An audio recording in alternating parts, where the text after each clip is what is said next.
গোৱালপাৰাত ৰাভাসকলৰ বাহু উৎসৱ পালন।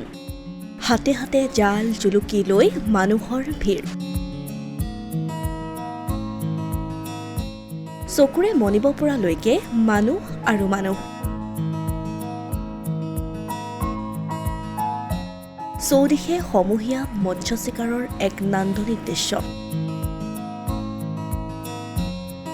প্ৰতি বছৰৰ দৰে এইবাৰো গোৱালপাৰাৰ লক্ষীপুৰৰ বৰজৰা বৰজং বিলত অনুষ্ঠিত হৈছে সমূহীয়া মৎস্য চিকাৰ অৰ্থাৎ বাহু উৎসৱ। বিগত 7টা বছৰ ধৰি বছৰৰ এটা দিন ধাৰ্য কৰি অনুষ্ঠিত কৰা হয় এই মৎস্য চিকাৰ। বিশেষকৈ ৰাভাসকলৰ মৎস্য চিকাৰৰ পৰম্পৰা জীয়াই ৰখাৰ উদ্দেশ্য আগত ৰাখি পালন কৰা হয় এই বাহু উৎসৱ। এই উদযাপন কৰাৰ এটাই উদ্দেশ্য যে আমি ৰাভাসকল যিহেতু জনজাতীয় লোক, এই জনজাতীয় লোকসকল অতীজৰে পৰা অতি শিকাৰ প্ৰিয়। আৰু এই শিকাৰ প্ৰিয়ৰ কাৰণে আমাৰ ৰাভাসকল যে মাছ মাৰি ভাল পায় বা আমাৰ ৰাভাসকলৰ যে এইটো মাছ মৰাটো এটা পৰম্পৰা, এটা সংস্কৃতিত পৰিণত হৈছে, সেই উদ্দেশ্যে আমি ইয়াত প্ৰত্যেক বছৰে এবাৰকে সমূহীয়া মৎস্য চিকাৰ উদযাপন কৰোঁ। প্ৰতিগৰাকী লোকে সামান্য মাননি দি বিলখনত কৰিব পাৰে মৎস্য চিকাৰ। প্ৰতিটো জাতি জনগোষ্ঠীক সামৰি অনুষ্ঠিত কৰা হৈছে এই মৎস্য চিকাৰ অনুষ্ঠান। আমি এজনৰ বিনিময়ত এটা কি কৰোঁ, এণ্ট্ৰি টিকেট লওঁ। সেই এখন টিকেটৰ বিনিময় হৈছে 40 টকা। সেই 40 টকাৰ বিনিময়ত আমি দৰ্শকক প্ৰৱেশ কৰিবলৈ দিওঁ। উল্লেখ্য যে শনিবাৰৰ দিনটোত লোকাৰণ্য হৈ পৰিল গোৱালপাৰাৰ বৰজং বিল।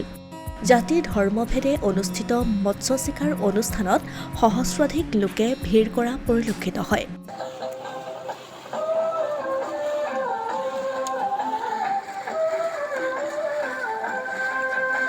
আনহাতে বৰজং বিল পৰিচালনা সমিতিয়ে উল্লেখ কৰা অনুসৰি যিসমূহ বৰঙণি লাভ কৰে সেই বৰঙণিসমূহ বিলখনৰ উন্নয়ন আৰু সামাজিক কামত ব্যৱহাৰ কৰি আহিছে তেওঁলোকে। ইয়াত আমি এটাই উদ্দেশ্য ৰাখিছোঁ যে যিহেতু আমাৰ ইয়াত কোনো জাতি ধৰ্মৰ কথা নাহে, ইয়াত মুছলিমো আহি অংশগ্ৰহণ কৰিব পাৰে, গাৰো আহি অংশগ্ৰহণ কৰিব পাৰে বা খ্ৰীষ্টানো আহি অংশগ্ৰহণ কৰিব পাৰে, বুদ্ধ আহি অংশগ্ৰহণ কৰিব পাৰে।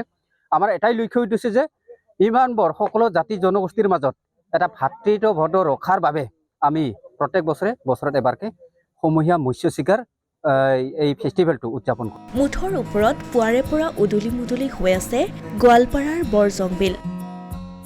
হাতে হাতে জাল জুলুকি খালৈ পললৈ জাতি ধৰ্ম নিৰ্বিশেষে মানুহৰ সোঁত বৈছে বিলখনলৈ।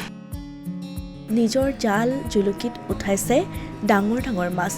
কোনোৱে যদি 2 কেজি ওজনৰ ৰৌ মাছ, কোনোৱে আকৌ ভকুৱা, কোনোৱে মাগুৰ শিঙি।